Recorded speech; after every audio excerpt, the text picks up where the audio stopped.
Hello, everyone.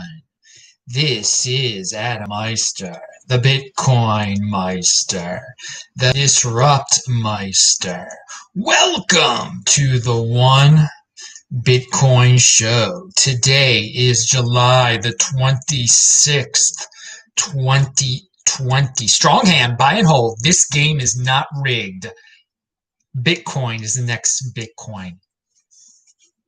5-digit realm. All right, in motion. Value your wealth in Bitcoin, not in fiat, you freaks. Apex predator, one day closer to an all-time high. Indeed.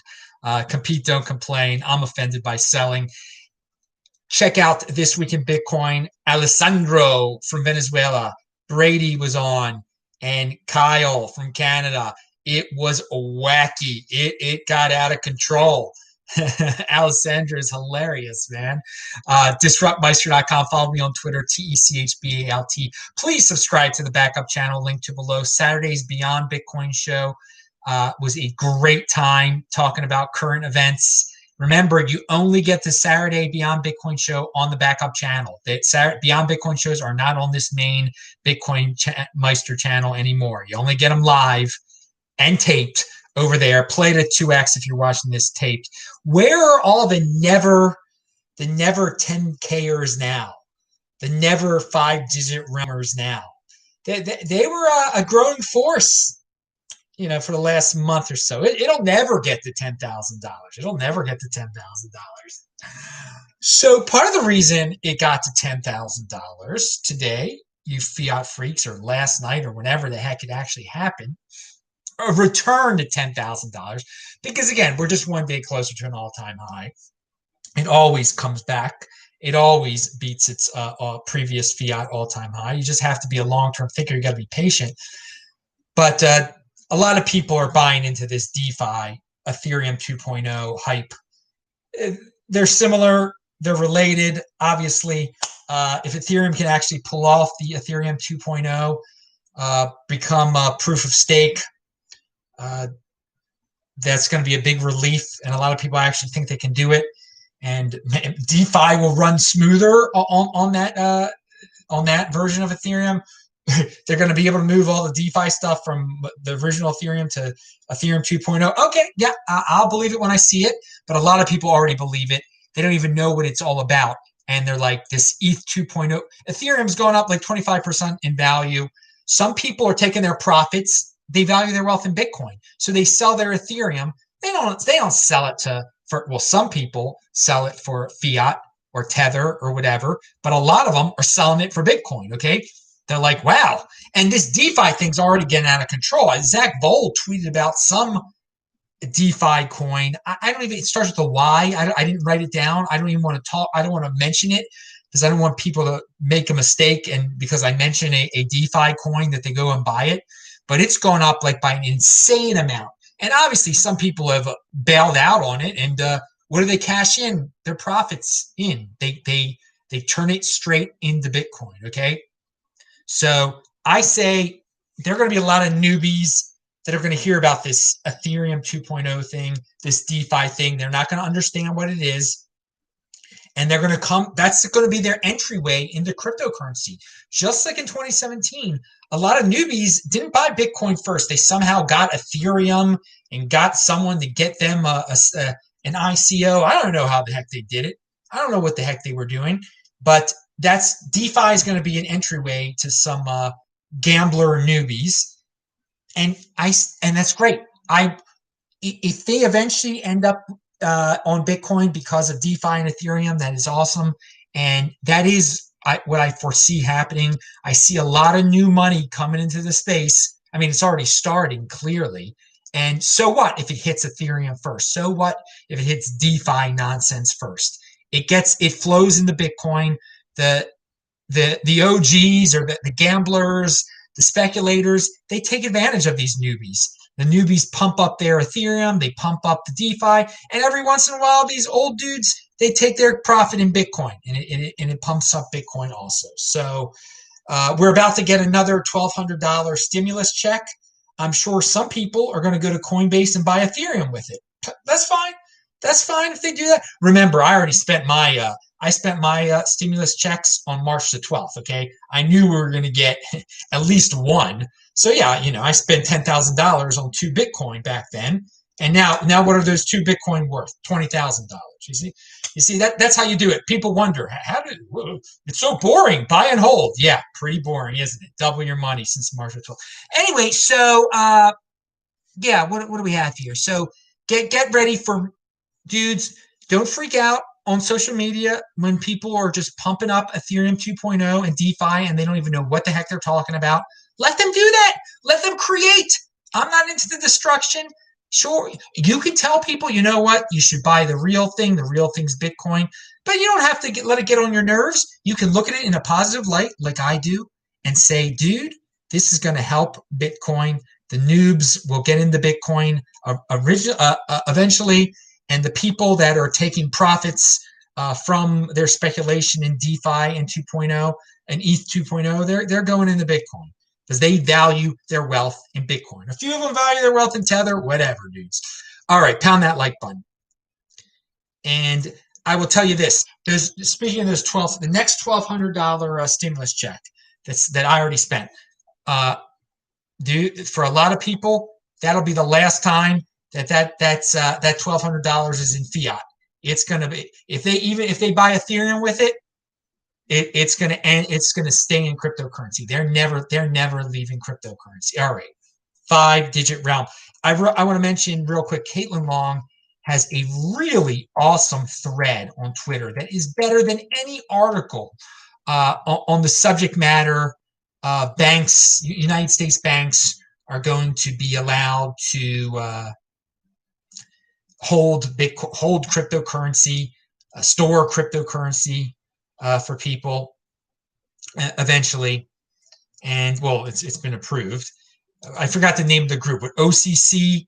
I don't know all the name of the government agencies. Thank God I don't know all the name. Office of the Controller, right? Comptroller, whatever it's called.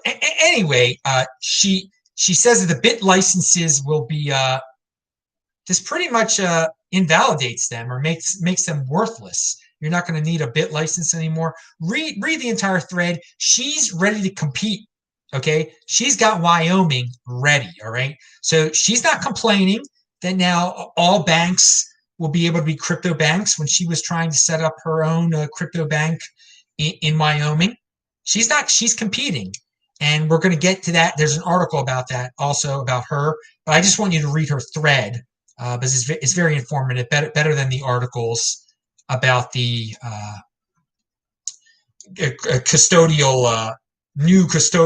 crypto custodial aspects of traditional banks in the United States, which is clearly a positive for crypto. Or I forgot to say, if you have questions, I have answers. Type in BitcoinMeister or do a super chat. And I see Roman QR did that. When will Udi be on This Week in Bitcoin? I want to know what his take is on DeFi. Well, that is a great question. So I thought by now I would have been in Israel. When I'm in Israel, it's easier to get him on the show because we're on the same time schedule. Friday is a day off in Israel. It's a weekend. So he doesn't really like to do shows on Fridays.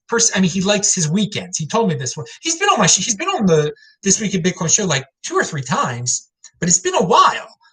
He's a great guy to hang out with at the Tel Aviv Bitcoin Embassy once Israel lets people back in again. He's not what you expect from all his tweets. He's great to hang out with at the Bitcoin Embassy.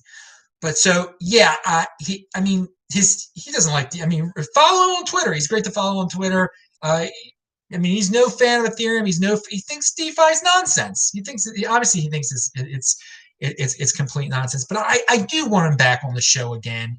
And I actually don't feel even if he would do it late, I wouldn't want him to do it at night on a Friday night in Israel. I just want him on the show, even though it would be Friday morning here. I wouldn't feel comfortable about that. But he'll be back. He does good question. And I guess the answer is when I'm back in Israel, whenever that is, I'll get him on. I'll get him on This Week in Bitcoin, and Sarah will come back on then.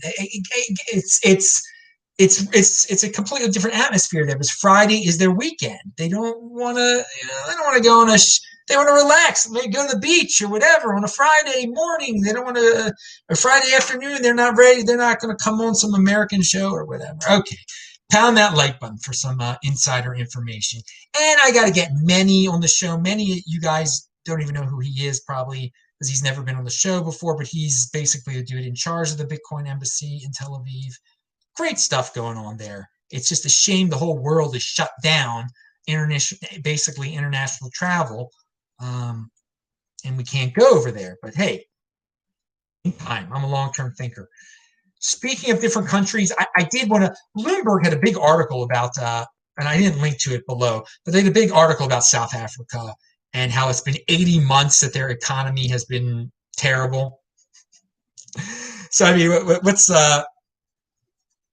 80 months is it's 6 years and 8 months, right?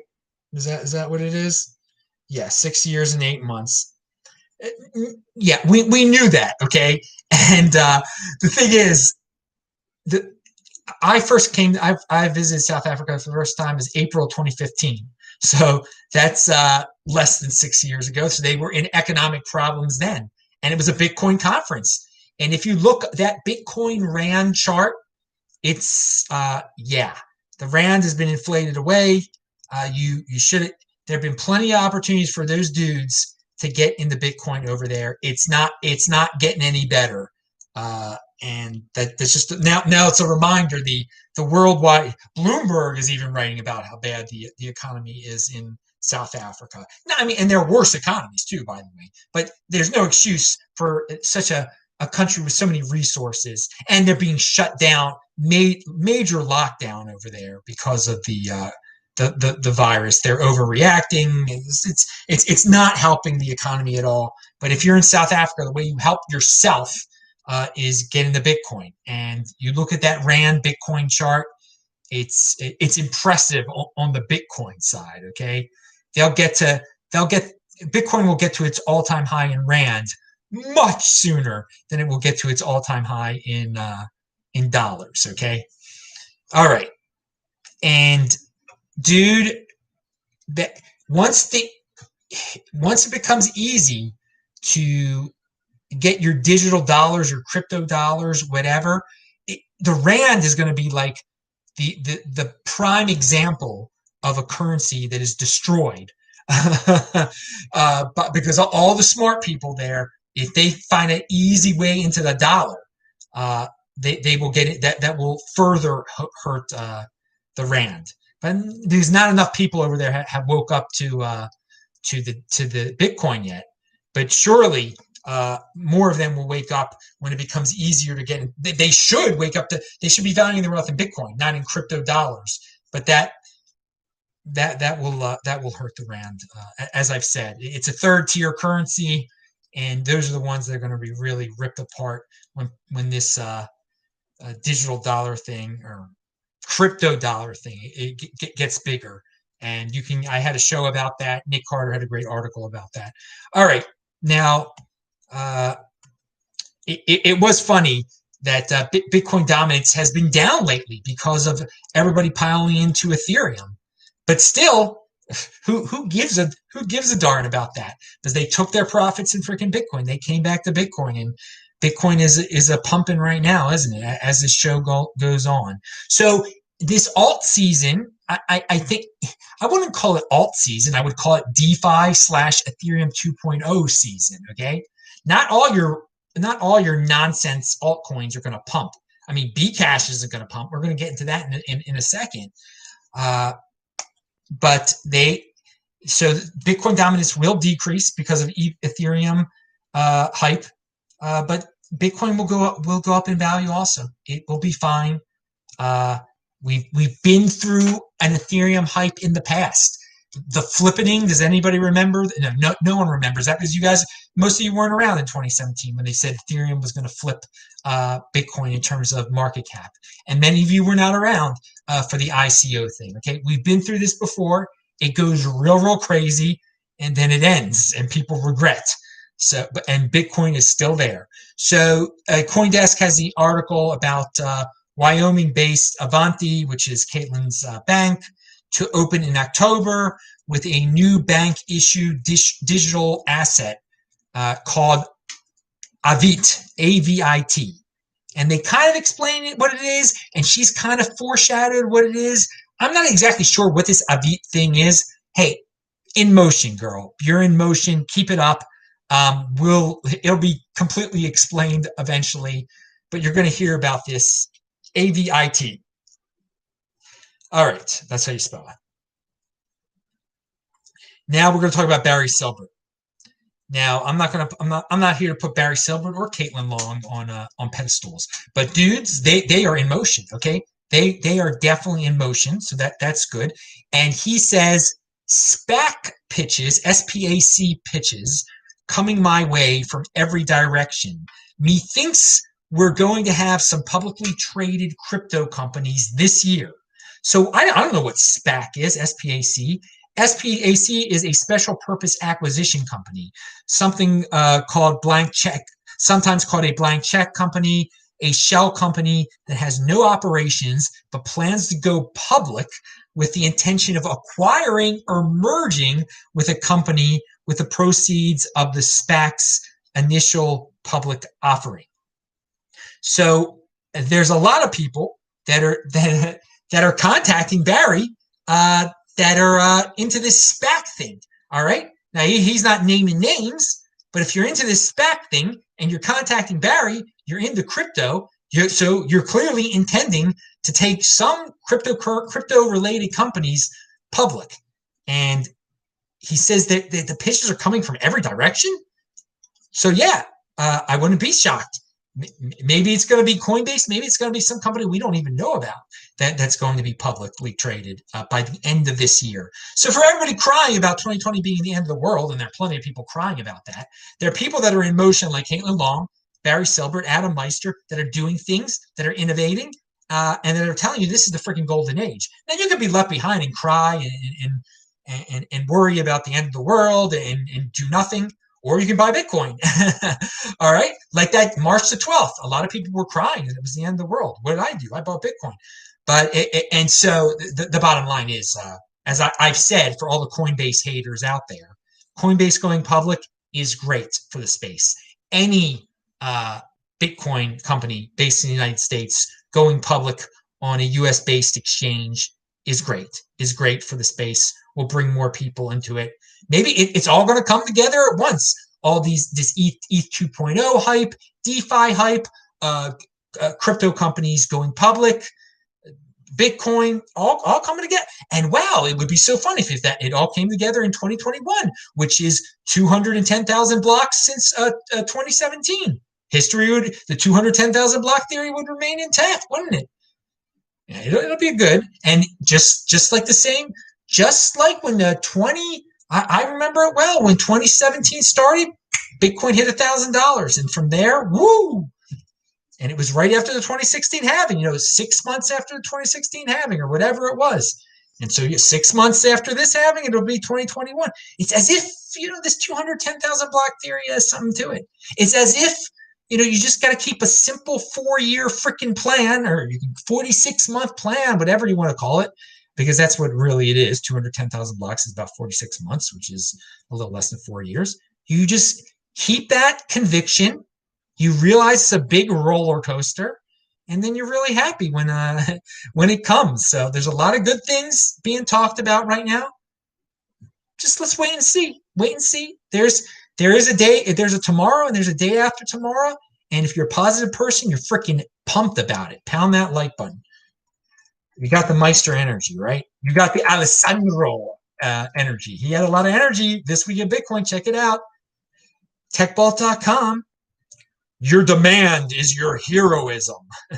That was from Ben Shapiro. I actually mentioned that on Saturday's show. All the social justice warriors, they think, demanding, that's heroic. Demands. That's the world we're living in. That's the 80% of the world. Compete, don't complain. Complainers aren't heroes. For 80%ers, they're heroes. The mainstream CNN, when you complain and you demand, you're a hero. But here in the Bitcoin overlay, compete, don't complain. And okay, Parler, follow me on Parler at BitcoinMeister, and BitcoinMeister on Steemit and Hive, and who knows where else on BitcoinMeister. I'm all over the place. Oh, on BitChute. So let's talk about King of the Trolls. With the Ethereum pump, I've been thinking about Bcash lately because I'm just wondering, like, what's Bcash's gimmick now? It's digital. Digital cash. I mean, that's Dash. Digital cash. Digital cash isn't going to do it. Isn't going to do it for people anymore. Okay, that in the days of DeFi. Okay, when that's the glamour of the month. Okay, that's the altcoin of the month right there, or of the 6 months probably. We're just getting into it. So I've heard some talk about that they want to do DeFi on Bcash also. That would be probably their only hope to pump it again. But at this point, dudes, Bcash is, I don't know what, I mean, I call him King of the Trolls, okay, because he was, at one point he was the King of the Trolls. It made a big, on Twitter he was rocking it, trolling Bitcoin. It was really scaring people. But dude, he's just Roger Ver again. I got to go back to the old days now because he's just Roger Ver. I mean, he's not the Roger Ver that pumped up Bitcoin, but now he's like, here's a tweet from Whale Panda. Roger Ver is claiming that the lack of success of Bcash is because of the CIA involvement in trying to undermine it. Okay, that's a conspiracy theory. That doesn't sound very normal at all. I mean, Bcash has jumped the shark, is basically what I'm trying to say. So Roger's harmless now, and he's a very persuasive guy. He's good at marketing, but it's really gotten to a level of like, you lost, or the train you jumped on.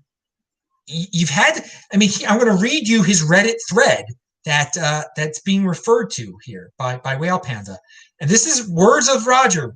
Conspiracy theory time. Has anyone considered that maybe the CIA has noticed how digital cash is a major threat to government power, and perhaps they have been enacting covert operations to stall the development and adoption of digital currencies? First, Blockstream halts development and sets back the adoption of Bitcoin by years. Okay, so that's not true. Then Bcash keeps the idea alive, and now endless forks to muddy the waters and harm the project's credibility. So he's referring to BSV. He doesn't like that BSV forked from Bcash, even though Bcash was a fork from Bitcoin.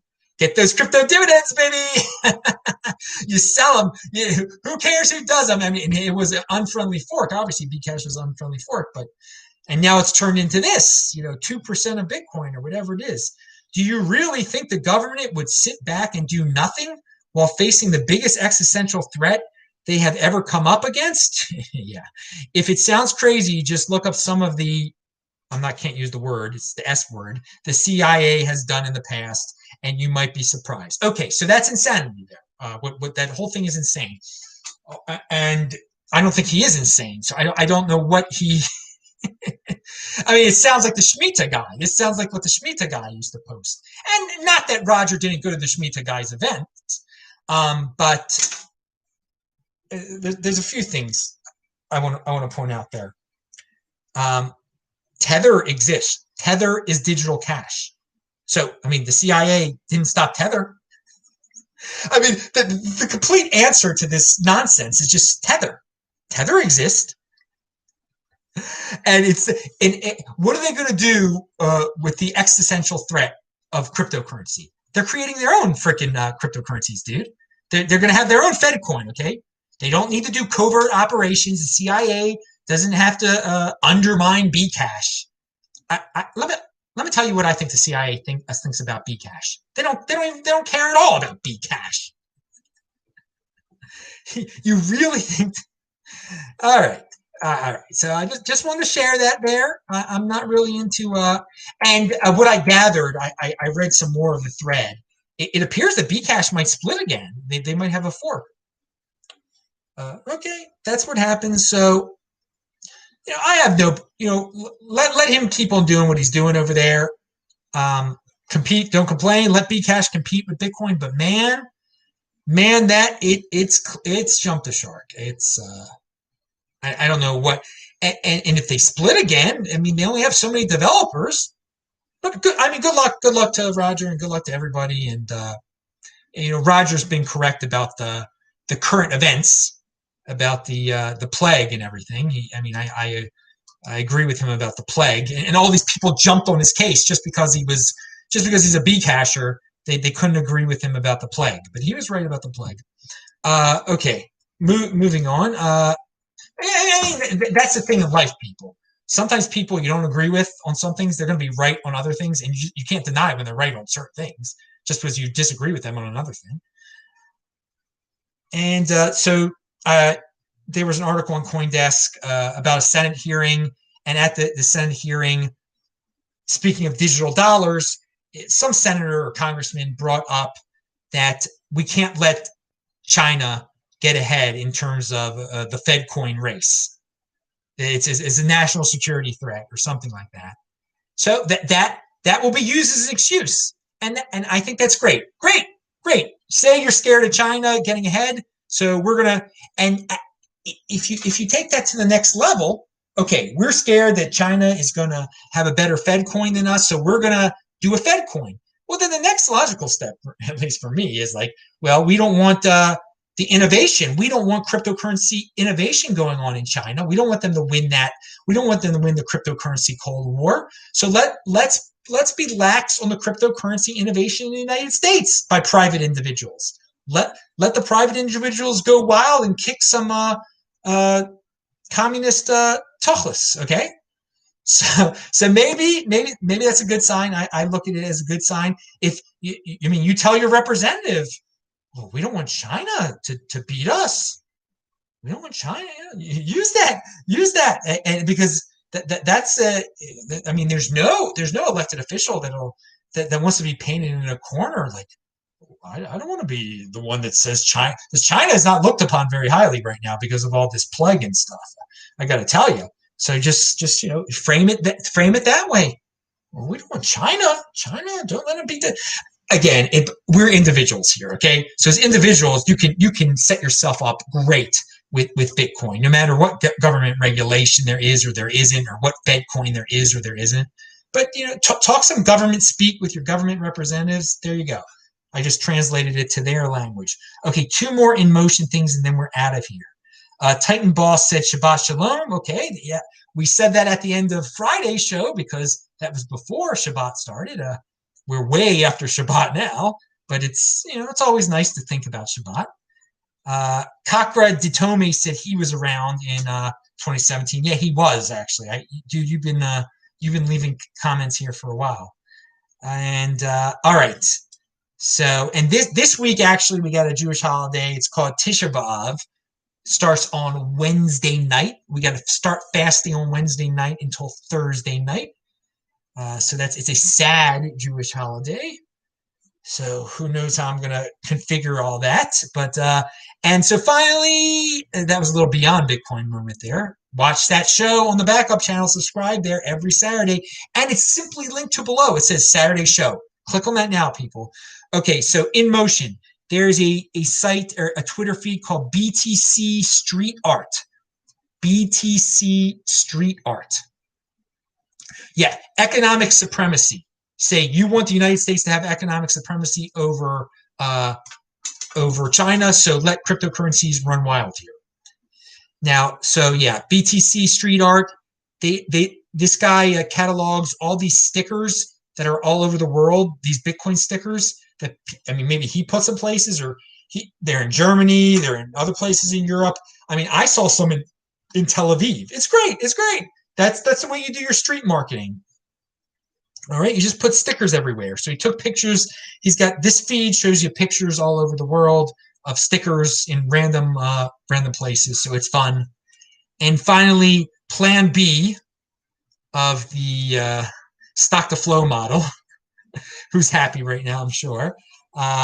he has a photograph of a billboard that says your savings are being printed away. And then beneath it, it says Plan B. And the B is the Bitcoin symbol. And yeah, that's a great billboard. It's so few people actually understand what this even means, because most people, despite the fact that currencies are being fiat currencies are being printed like wild, they still have their bank savings accounts. They're still saving in fiat. How could you have a savings account in fiat now, dudes? How could you? If you know about Bitcoin, at least. Not enough people know about Bitcoin. They will, and there'll be a substantial amount of them that will get into it because it'll snap in their head. We can't do this. MMT thing is not very good for my savings. No. MMT is the enemy of savings, but if of fiat savings, but Bitcoin savings, you're in the Bitcoin overlay there, and you can just laugh it off and just say, oh, look at those normies valuing their wealth in fiat. Okay, I'm Adam Meister, BitcoinMeister, Disrupt Meister. Remember to subscribe to this channel, like this video, share this video, retweet this on TechBot. It is I'm on Twitter. I'm TechBot on there. Retweet this. It's very late at night, so thanks for the people who are around here. I will say hi to you dudes in the chat. See ya.